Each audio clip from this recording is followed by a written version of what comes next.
اس نے ان کے مسودے میں سے 2 ایک فقرے نکال دیے تھے. یعنی مرزا صاحب کی تقریر جب تحریر کی صورت میں آئی تو 1-2 جملے اس نے اپنی کارروائی دکھانے کے لیے نکال دیے تھے. ان فقروں کا نکالنا اس کا نوکری سے نکالے جانے کا پیش خیمہ ہو گیا. یعنی یہ ممکن تھا کہ اس کو نوکری سے ہی نکال دیا جاتا. بھاگا مرزا صاحب کی خدمت میں. معافی مانگی، ہاتھ جوڑے. مرزا صاحب نہ مانے. بولا تو میری نوکری گئی. یعنی اب اس کو اپنی نوکری کا خطرہ پڑ گیا. بال بچے بھوکے مریں گے. یعنی میرے بچے تو بھوک سے مریں گے اور آپ کو دعائیں دیں گے.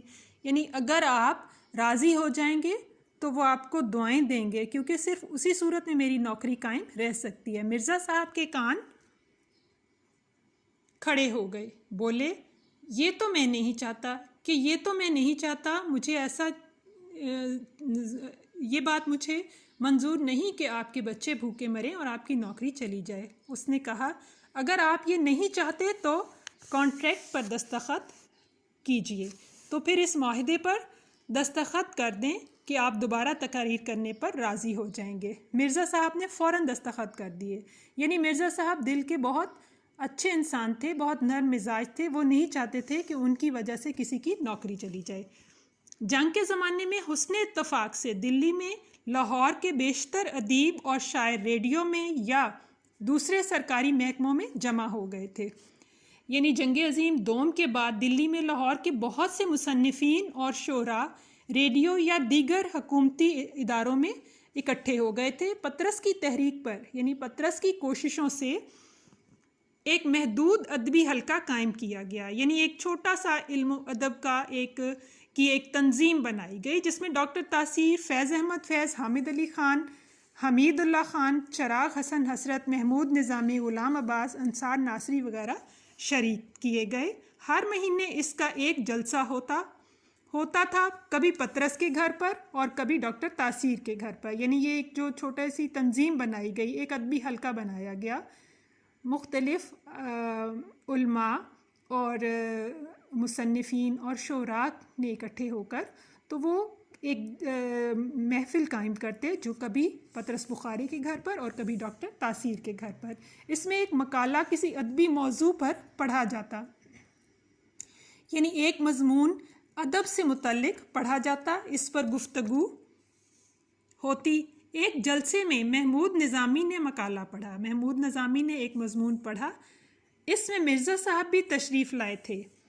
ڈاکٹر تاثیر نے گفتگو کا آغاز کیا. یعنی بات چیت کی ابتدا ڈاکٹر تاثیر سے ہوئی. پطرس خاموش رہے. مرزا صاحب سے درخواست کی گئی کہ کچھ فرمائیں. مرزا صاحب سے عرض کیا گیا کہ آپ اس سلسلے میں کچھ ارشاد فرمائیں. مرزا صاحب بحث مباحثے کو ناپسند کرتے تھے.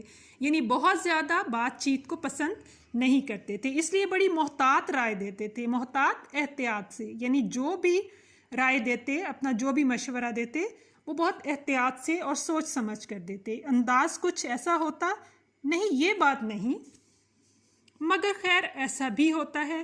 یعنی ان کی کوشش ہوتی کہ کسی کی دل آزاری نہ ہو میری بات سے.